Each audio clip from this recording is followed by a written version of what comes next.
Hello. So this is a by special request run of normal Maelstrom Arena on a magicka templar. There's also a video on the channel showing it as a stamina templar. In general, magicka builds have a little bit easier time because they have some built-in healing, but it certainly is eminently doable with pretty much any class and spec, especially on normal. Now, on veteran, things get much more difficult, so this is just going to highlight kind of how to do it on a normal run, what mechanics you can safely ignore on normal that you certainly might not be able to on veteran, for folks who haven't gone through the whole arena yet. Even though the difficulty is reduced, there's certainly some mechanics that have to be done properly. So hopefully this will, I'll try to highlight kind of the tips and tricks of running it through it on normal. So again, this is on a magicka templar. The skills are pretty much a normal PvE build. So we have our puncturing sweeps, which is going to be really key because it does our AoE damage and healing. Purifying Light, it just kind of does a little bit of increased damage. This is good for the mini bosses and such. One of the main things that's different is Crushing Shock, right? So you normally wouldn't have two spammables up, but Crushing Shock has a ranged interrupt that can be very handy in dealing with some of the spellcasters that are at range. Especially since your main spammable is melee range, there are some situations where you need to pump some damage into folks at range. So Crushing Shock is a really, really good ability to have there. On stamina, we would run something like Explosive Charge, a gap closer, but I don't think it's really necessary on magicka. Using a Radiant Oppression there, but really probably not a lot of reason to use it, but it will certainly help on the execute on mini bosses and main bosses. Inner Light just for the passive Major Prophecy and for spell critical. Running the Destro Staff Ultimate, and actually I just noticed on the back bar, I probably want to be running the Adric Spear passive.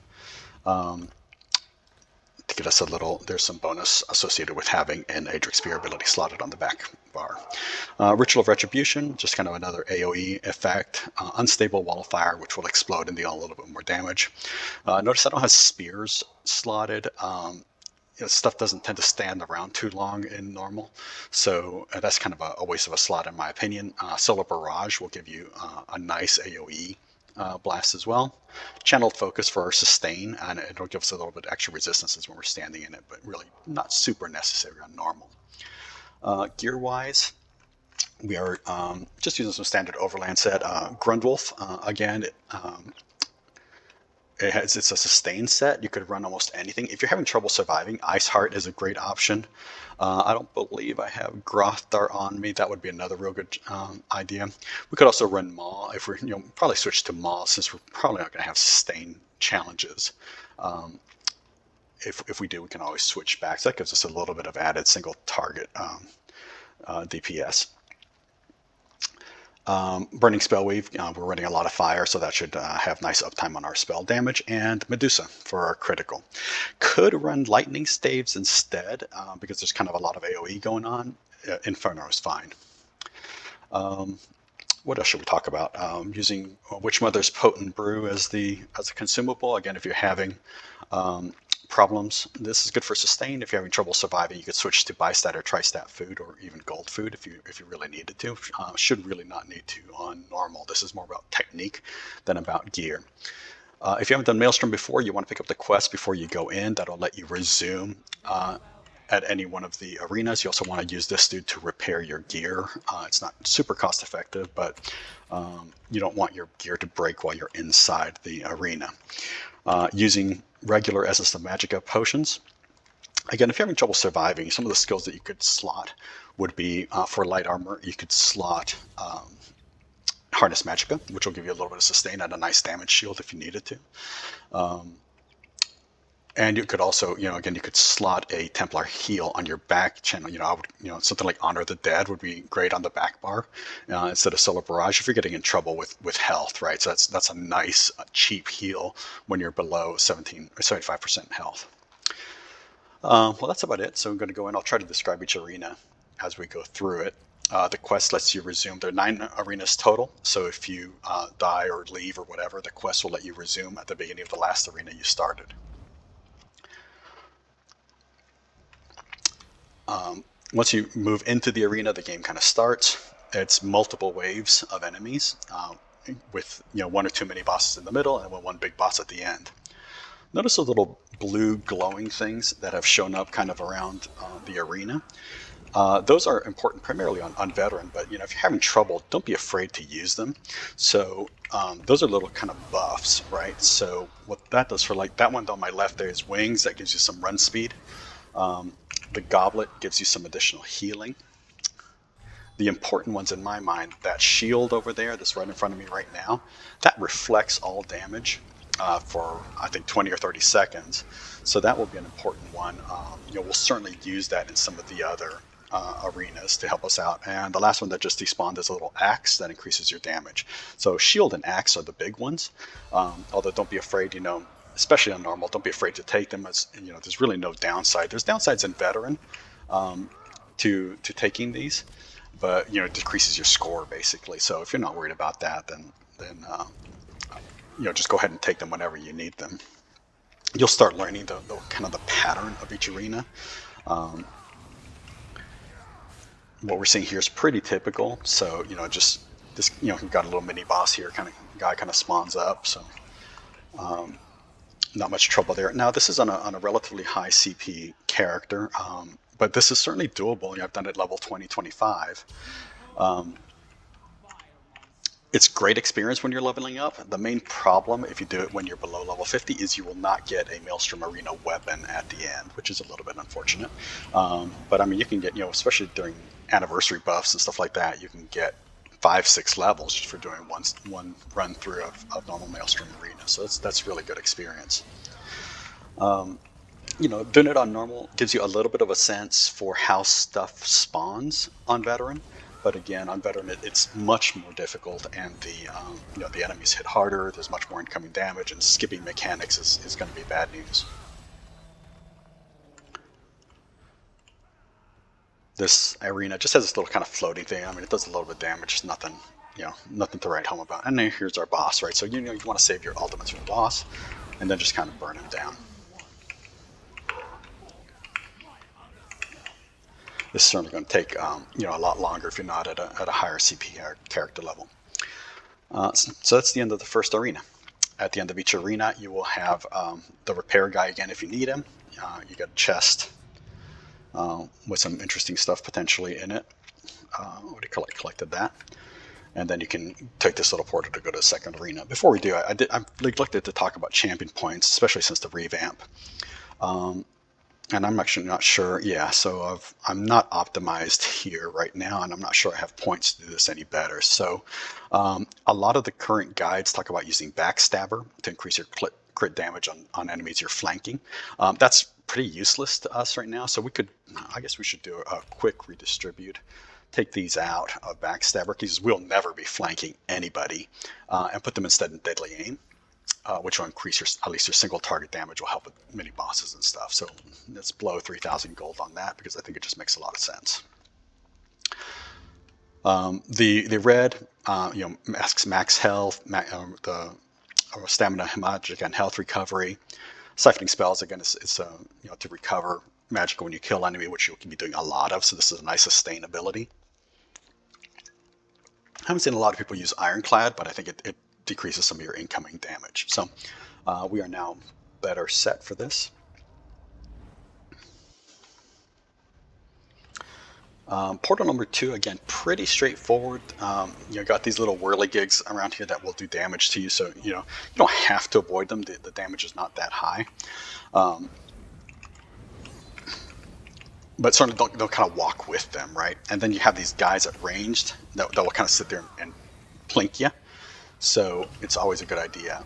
If they stay, you can either close the gap with them, or you can use your crushing shock to, like that guy over there. You can just crushing shock him and he's gone. It has a little bit of the kind of mini boss guys going. These centurions are mini bosses. Not too terribly bad. The full boss for this level.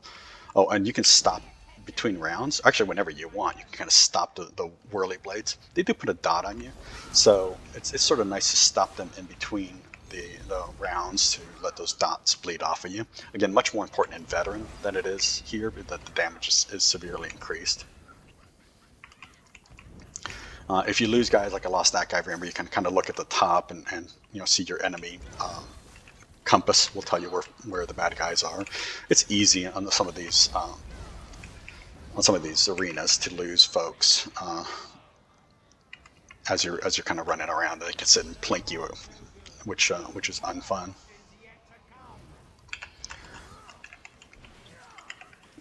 And so again, the dwarven spheres will like to hang out over there in the middle. You don't want to go in the middle if you can avoid it. See, the little energy explodes on a pretty routine basis. So there's some incoming damage there. So they'll camp out there where it's kind of a no-go zone for you. And but so that's really why you want some ranged abilities if you can get them. Take care of those guys. And these first ones I'm not going to use. The power-ups, really not super necessary right now, but I will talk about when I use them. Okay, so we're at the final round. This is 3 guys. They have a shared health. They don't have a shared health pool. You can only damage one at a time. So if we don't kill him right away, so he goes inactive, and then his buddy over there will activate. I almost got the one. You can almost get one down if you focus the DPS before the other one activates. So they're oh, he did go down, so that's good. So now this guy's over there. Be nice if he chased me, but he will not right now. Now I got to go finish the first. So you see, as they squat down, they become invulnerable. It's kind of a pain in the butt. So you just got to keep swapping back and forth between them.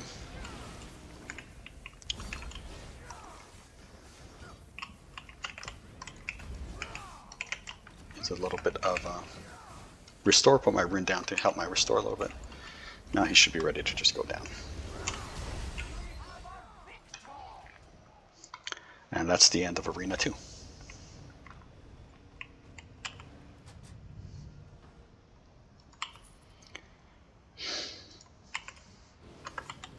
Reinforced gauntlets, we're not going to pick those up.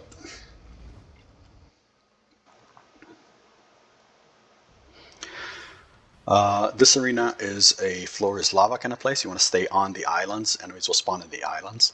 The main mechanic here that you have to worry about is every once in a while a little flower will, like a strangler kind of guy, will pop up and spit at you, and he will snare you, which is unfortunate. So you kind of want to watch for him, and at least on PC you do get a warning when he spawns. You just have to sort of watch for it, and it's just a good idea to watch for. You'll see this notification in the middle of the screen that says portal spawn. When it says, so there it is, portal spawn, and he is, which one is he? There he is. He's over there, way in the back. So want to just do a quick crushing shock. He was about to spit, so that just makes things easy. That's the main mechanic to worry about here. Is when you see portal spawn, just make sure you're paying attention to it.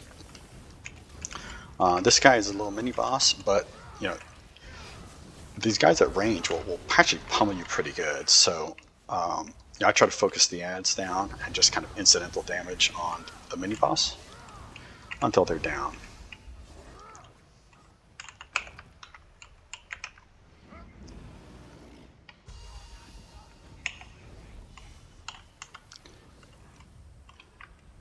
Oh, he spawned right behind me, so I'm kind of snared right now because of the spit.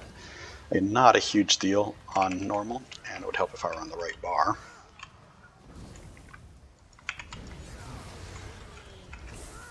So you see the water's a little bit electrified, so you want to stay on the island and just go to the mobs as you see them. He is spitting at me again, and I don't know where he is. This is a little bit of a mini boss again. Where is he? There he is over there. Again, crushing shock will take care of him at range.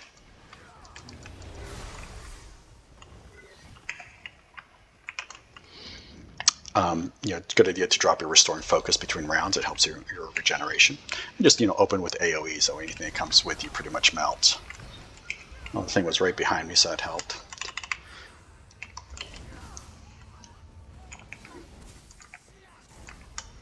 And they're down.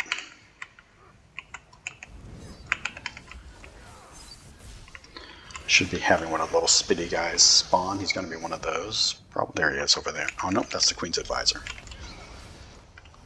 So the next portal spawn will be the spitting guy, Strangler.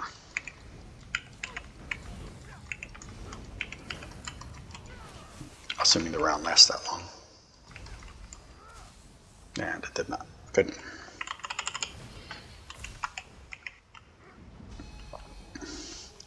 Final round.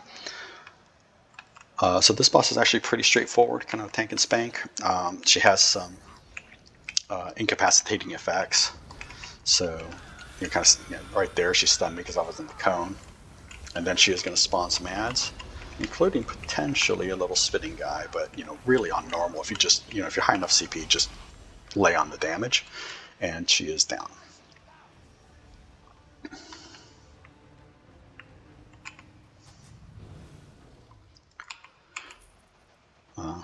Something for the sticker book, I guess.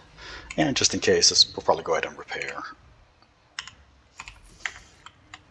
Just gotten burned one too many times, so I have a gear break in the middle of an arena. It's kind of a pain. Okay. This arena it's just a lot of waves of ads, several mini bosses. The final boss is kind of an interesting mechanic, but you can kind of burn them down.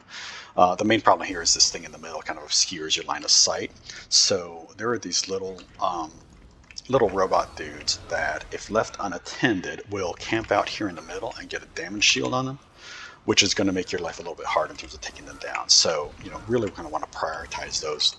I'll point them out when they come out, the little robot dudes.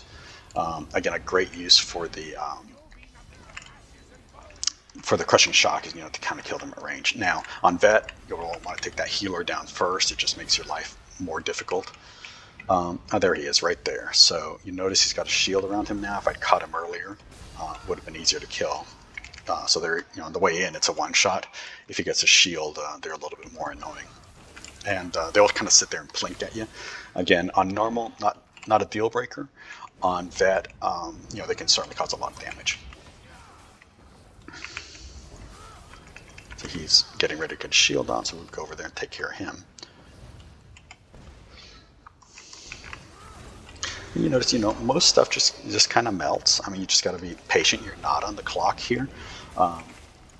Most of the damage is manageable, particularly on a magicka class, where we're getting healed by our jabs every time we cast it. So that certainly helps a lot. You have these little mini bosses around that have a little bit more hit points, but again, nothing stellar. And we have a little robot dude there to take care of. Looking good so far.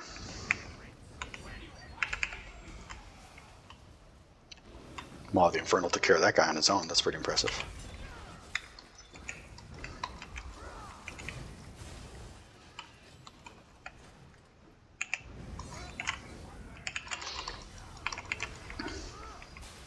Passive AoE really helps a lot, right? So having the solar barrage on and stuff like that, anything that deals AoE damage is really very useful.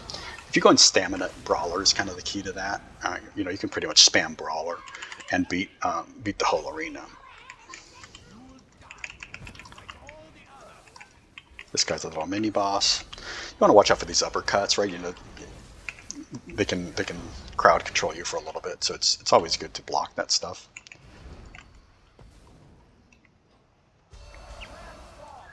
Okay, final round. There's the big bug coming down the wall. He's going to start walking around. Notice it's green under him, so that means that we're safe under him for right now. If you take too long, if you can't really do the damage output, which I think we're doing okay right now, and I'm going to use the beam here to just finish him off. Okay, so that was pretty quick. If we hadn't finished him that quickly, eventually the green goes away and he spews fire underneath himself. At that point, you kind of want to run around, do an orbit, take a lap around this thing, kill some of the ads that have spawned, and then come back to him when he goes green and starts walking again. You don't want to stay near him when he's spewing the fire. I may do another recording on a lower level character, just so things take a little bit longer to die, so you can kind of see a little bit more of the mechanics of the place. But again, if you bring enough DPS, you can melt stuff pretty quickly.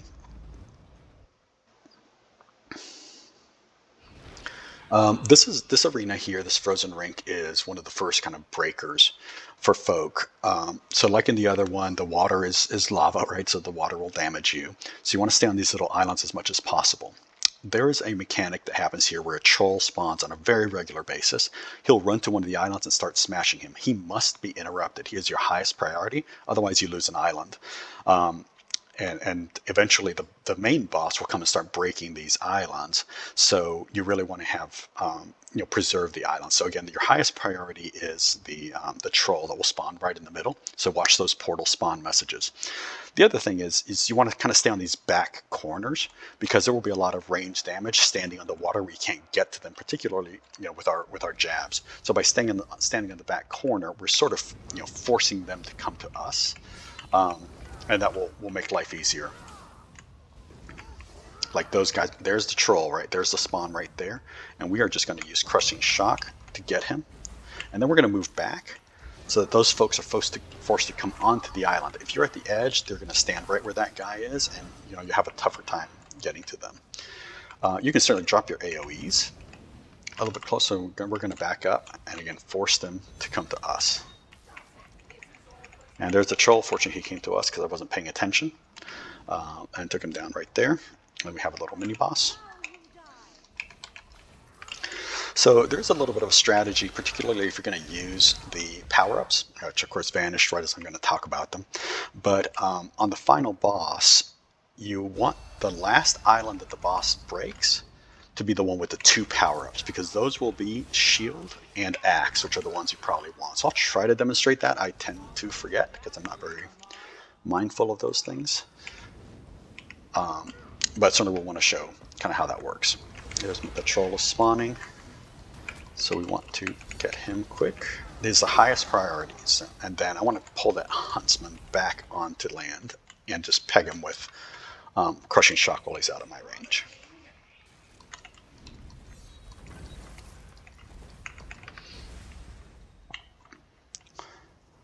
Troll.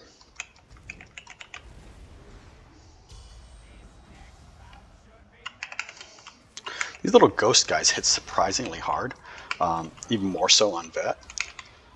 So don't just kind of take that stuff for granted. And there will be another wave spawning here, and these are those lemonids will stand out there. Oh, got the troll up. Let's take care of him. Again, this is where Crushing Shock is just excellent, right? He just cannot outrange that. So lay down the AoEs, make them walk into them, and then kind of make them chase you. So you can take him down.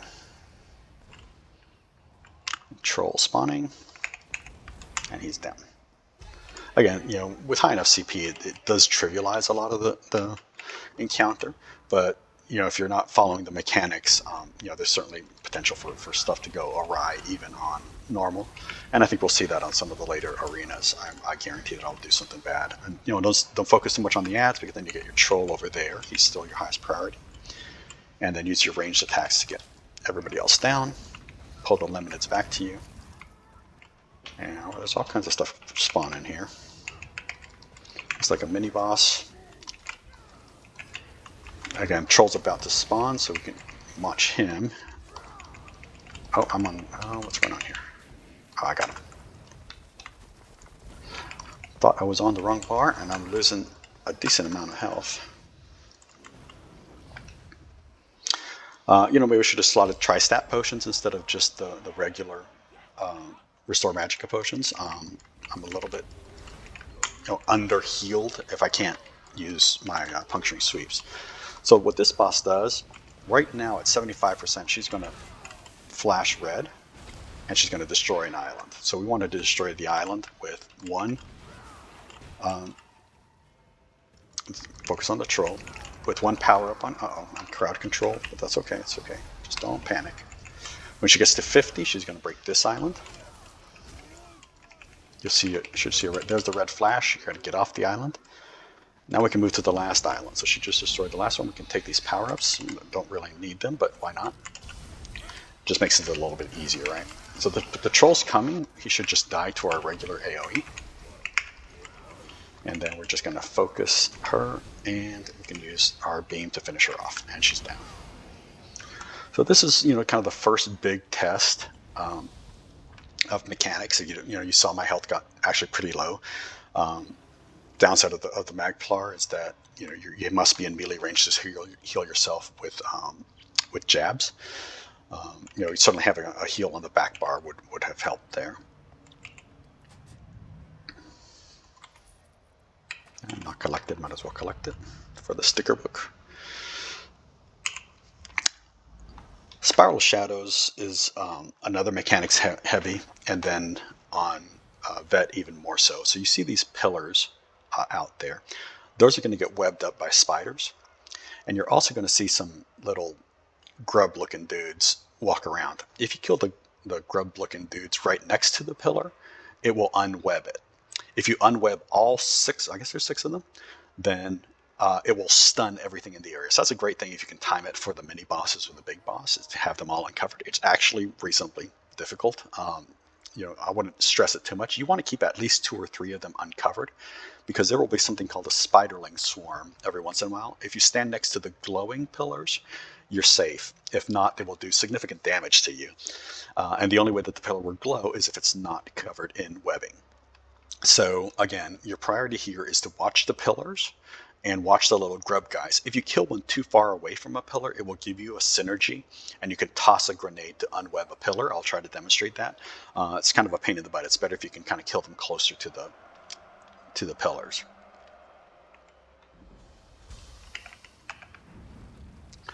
See, there's the little grub guy, Horver, and he just unwebbed that one, and we can unweb that one, and we can unweb. That's just kind of to demonstrate, right? So it's, they do it initially just so you kind of know right away, and so anything that spawns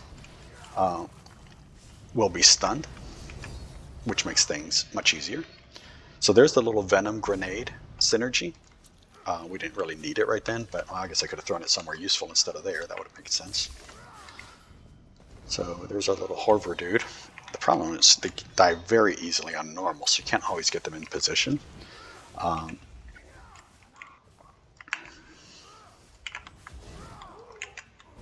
Little kind of mini bosses going on here, but always try to keep an eye on where the Horvers are. There's one, and I want to unweb the center, so I'm going to have to use the synergy to toss the grenade. I may not unweb the last one. I'm down, just down to the one that needs unwebbing. I may wait until there's a mini boss, so I'm going to ignore the little Horver. Just know where they are in case you need them.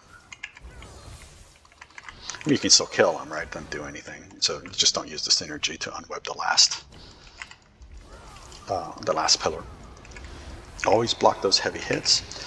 We missed something there. I want to have to highlight. There's that swarm attack. So I'm going to have to. So I'm going to go over to the glowing pillar, and they will not. Oh, glowing pillar went away. This is why you want multiple pillars. In hindsight, this would have been a really good time to unweb the last pillar. It would have stunned all this stuff. So you want to kind of stay by the glowing pillars until the spiderling swarm is over. That web spinner there will web your pillars back up. So those are pretty high priority to make sure that they don't web your pillars up and screw you up.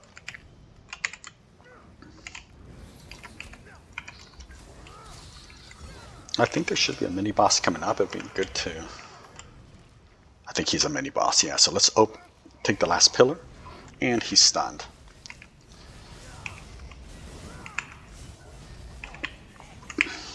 So that really trivializes the mini bosses.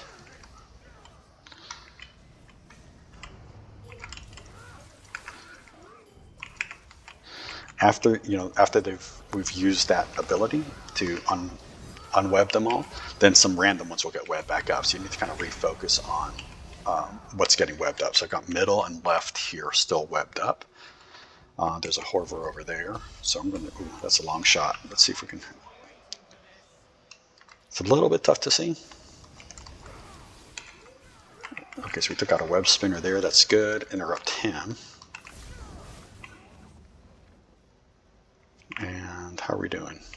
This is a mini boss, so let's go ahead and unweb. See, there we happen to upweb him directly on top of the pillar, so that was super nice.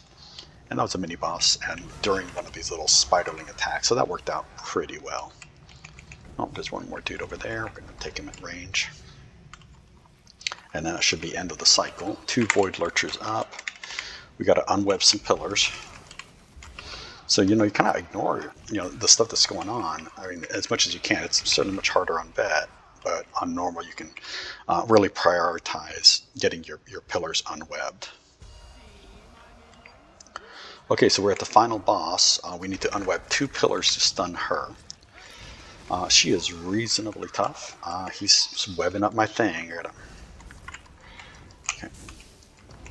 I mean, you could probably just burn her, but really want to...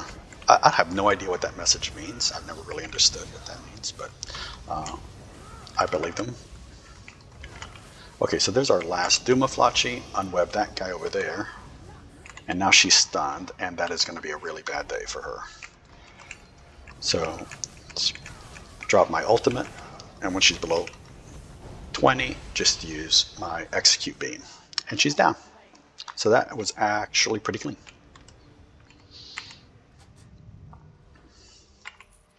All kinds of helmets today. It's helmet day. Repair just in case. Should not really need too much repair, but it's a good habit to get into. This is a really unfortunate arena. This is other than the ice one, this is the one that breaks most folks who are new to the Maelstrom Arena. So what we're going to have here is a number of things going on. We have 2 pools on the north and south end. You can kind of see them up here on the mini map, right? Remember where those pools are, because in each, on normal, in each phase, I believe you can use each pool 1 time. In veteran, you only get to use each pool 1 time for the entire arena. And what happens is you will get a poison on there that it is an inevitable death. So if you get that poison on you and you step in the pool, it will remove the poison effect. So use them judiciously. You can get the poison effect in 2 ways. There will be little mushrooms on the ground that if you get close will explode. So, watch your feet there. And there will be archers who do an AoE, a targeted AoE on you, like that cone effect. So when you see that cone effect, if you're in it, you will get the poison as well. So those are the main tactics to watch for in this arena. You see, right where I am, I don't want to move because it'll start it, but there's 4 little kind of pads. Every once in a while, an ad will spawn on those pads and spew poison all over the place. Your screen will go green. If your screen goes green, that is your highest priority. So I try to fight to always try to keep one of these corners and at least give myself a 25% chance of seeing the spawn. But that is your highest priority. And we'll talk about the boss when we get to him. All right, here we go. So as you kind of see, there's the pads. And we'll see the little mushrooms spawn here momentarily. Don't fight stuff in the pool. If the stuff is in the pool, then I believe that you can't kill them. I think they get auto-healed when they're in the pool.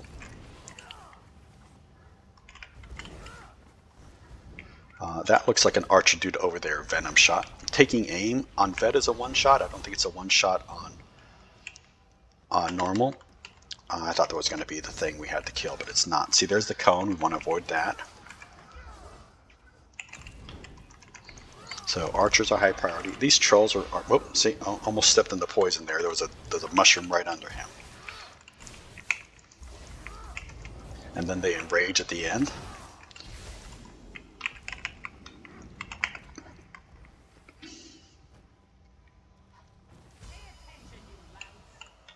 Okay, round 2. Venom shot, but he's right by the mushroom, so just take him at range. There's a portal spawn, unexpected. That's going to be the bad guy right over there. Oh no, it's a feral Argonian, my bad. She's up. She is up somewhere, right behind me. That Argonian Venom collar on the pad made the screen green, and poison starts coming up all over the place. That's the high priority right there.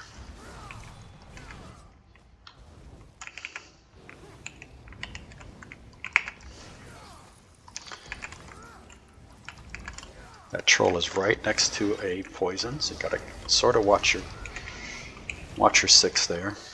And then the enraged portal spawn, is that a bad one? Yep, that is a bad one. She's gonna pop up right over there. I don't technically know that it's a she. So when you see portal spawn kind of in the middle when you're fighting stuff, that's your indication that it's probably a spawn of one of those Venom collars, and you need to start checking the corners. Is that one popping there? Probably not. No, it's just a feral Argonian. Oh, there's a poison thing right behind me. She's up somewhere. There. And guy shooting at me and another guy shooting at me. This is amazingly not as bad as that could have been. Okay, we have a mini boss up, but again, the archers are going to take precedence over them. Is something still taking in? No, I think the counter just doesn't expire properly. They're going to pop right there in that corner. Really nice thing about switching to Maul of the Infernal is that we have our little dude can go over there and help us take care of that spawn. There's a Venom shot. Needs to watch the cone. That is a normal cone. It's okay, but it still needs to die. What's spawning here? This does not look promising. That's fine. I think it's berserkers and an archer. Careful, there's a mushroom right there. This is going to be a bad spawn right there. Oh, and an archer on my 6. These are 3. Oh no. Okay, I got the poison, so I'm going to step in the pond right here. It's just careless. Did not watch my feet. Okay, this is going to be 2 trolls.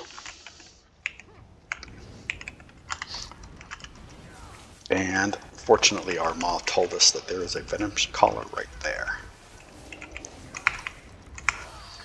On vet, you kind of want to spread these out a little bit. On normal, you can just kind of pound them.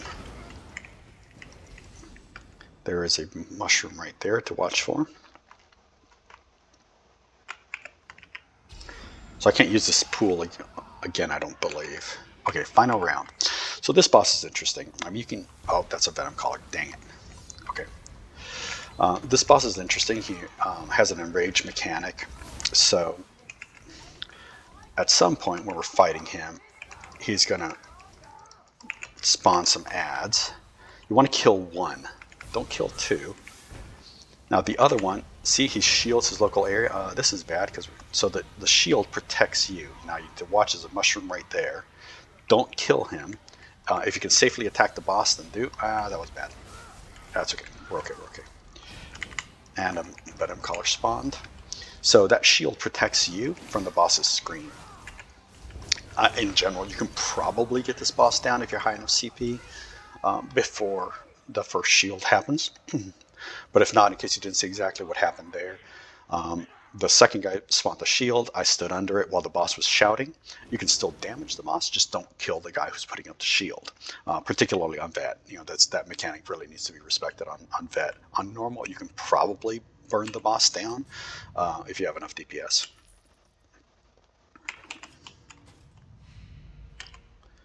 That's the hardest arena, really. Only 1 step in the poison there, so that wasn't too bad.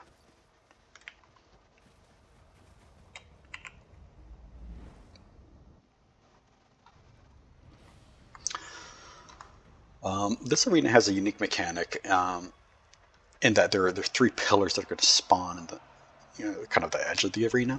Certain mini bosses, as well as the final boss, won't be attackable if those pillars are whole, right? So right now they're kind of in their broken state, and at several occasions you'll see one of them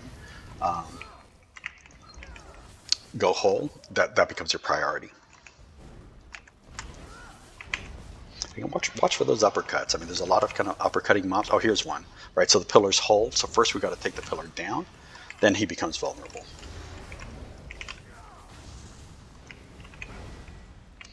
Okay, so you just kind of need to remember that mechanic. I don't know where my guy is. Oh, he's going to go fight a pillar. Good for him.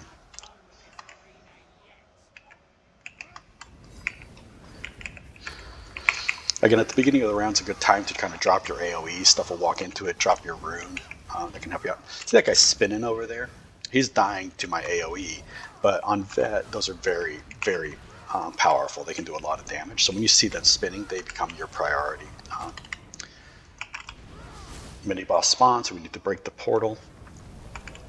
There's some stuff going on here, so we're going to go ahead and drop an AoE to get rid of these little guys, and then just rely on jabs to finish them off.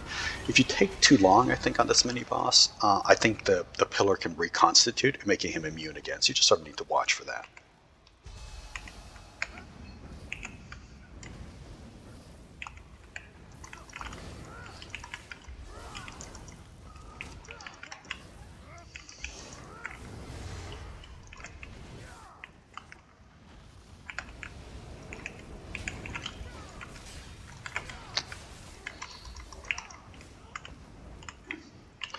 I think we have a mini boss coming up. Yes, there's a pillar that needs to come down. Again, great to have Crushing Shock up for that stuff. That guy over there, I think, is a spinny guy, so we're going to let him do his thing just so you can kind of see him. If he decides to do it, he's of course not going to do it. Well, never mind that lesson then.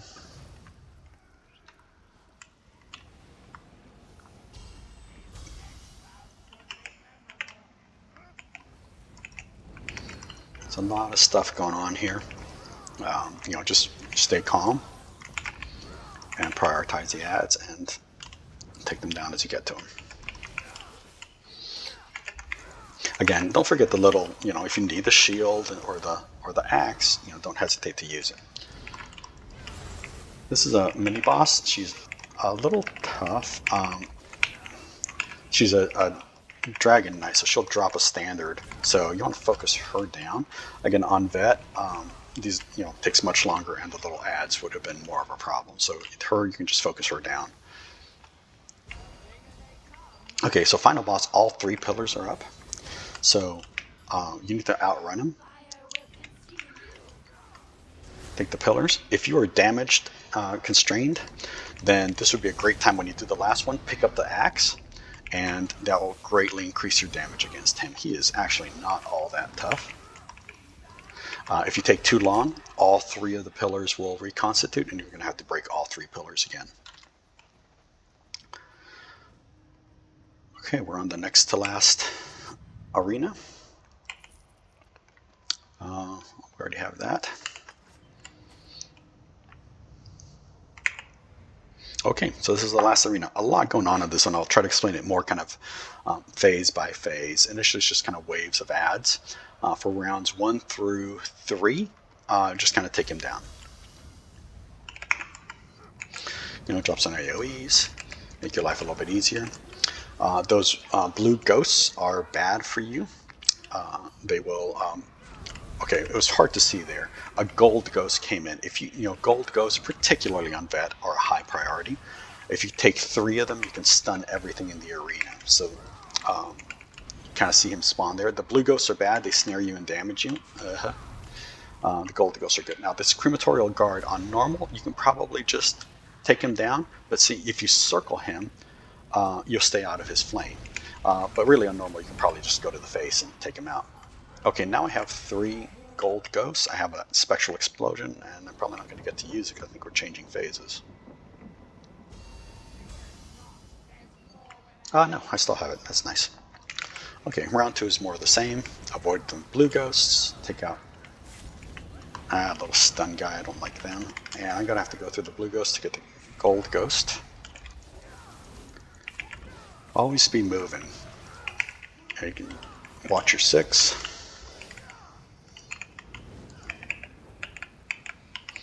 Here's a crematorial guard, so we can kind of just go around them. If they get the gold ghost, they get tremendously empowered, right? So even if you don't use the stun, denying them the gold ghost is a good idea, particularly for the last boss.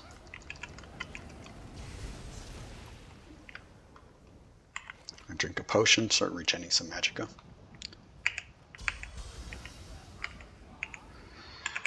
Round 3, more of the same. So there's a crematorial guard. I tend to focus those guys down. You know, that flame can actually hurt if you're not paying attention. On vet, you have to circle them. There's really just no 2 ways about it. Taking aim is bad, so take down the archers when you can. There's a gold ghost. Okay, this is a little mini boss guy. I'll just go ahead and use an ult on him. So I use my synergy. Oh, I did not mean to do that. That was very bad. I used the wrong synergy, which is a risk. You know, when you get another synergy and you're standing by one of the little... everybody was stunned because then I used the right synergy. So if you try to use a synergy and you're too close to these, it will actually prioritize the little power-ups. So be careful because you may, just like I did, use a power-up inadvertently. Okay, round 4. Main difference here is you will have these guys starting to spawn at the edges. These are your priority. You want to kill these guys first. If they get to the middle, they start summoning a very bad guy. That will make your life difficult. Again, continue to deny them the gold ghosts and prioritize the guys on the edges, and then come back and pick up the other ads as you can. So there's coming up on the edge up here. You'll always see them spawn, so always prioritize the. Takes a second. It's kind of annoying. Oh, it got stuck right there in the flame, but that's okay. They're not damageable immediately, which is a little bit of a pain. I think we have 2 spawning this round. So there's one here, the Narcanaz, and he's going to pick up that gold ghost. No, he isn't. I'm going to get him. So he's almost at the center there. It would say a summoning ritual is being performed. That's what you want to avoid. Having Crushing Shock there was very nice. It could interrupt that Ogrim while he was healing. Okay. Round 5, we're going to get a pretty serious boss once we get these 2 guys. So figure out where the shield is and where the axe is, and position yourselves next to the shield. So after you kill these guys, the next thing is a big dragon spawn, a titan spawn. So take the shield of defense, because then that will reflect all the damage to him. Shield of power, drop your ultimate on him, and go to town.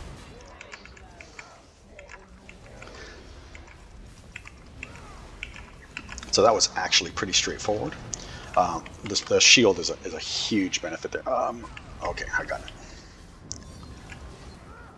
The gold ghosts aren't a disaster on normal, so you can use that synergy and stun everybody. But if they get it, it's much harder to kill these guys. The Ogrim you have to watch out for a little bit. They do actually a reasonable amount of damage. Okay, now it's time for the final boss. There's a lot that goes on in this phase. Okay, step 1, you want to get him to 80%. So as quickly, front load your damage, block that necrotic blast. If you don't get it soon enough, he will do a channel. You must interrupt that channel except for one time. Now, you want to take this Clanfear over to one of these portals, kill the Clanfear near the portal, and then you can use the portal to go up to the 2nd level. On the 2nd level, you want to attack these crystals. He's going to do the necrotic blast, block it, or it knocks you off. If it knocks you off, it is not the end of the world. Just come back up by killing the Clanfear again. Now, if you don't do it fast enough, you probably can kill all 3. Right when these walls are up, you want to follow this wall, because he does that AoE explosion. If you're not behind the wall, it will knock you off. But if you can do all 3 crystals in one round, fine. If not, just go down. Now, there will be one of the big fire-breathing guys pops up. Now, what we want to do is we want to take, I was unprepared, I'm sorry, take this Sigil of Defense so that then don't interrupt him. So he is damaging himself. Now, get out of that pulse, take out the ads. You really want to block the necrotic blast. And I want to drop an ult on him. Deny him the gold ghost. If you can get 3 gold ghosts before he dies, stunning him and it's over, you win. If not, just go to the face. So on normal, it's eminently doable. And that was it. So we got a Succession Resto Staff and a Maelstrom 2-hander, which is not great, but that was all right. So that is normal Maelstrom Arena. Hope you enjoyed.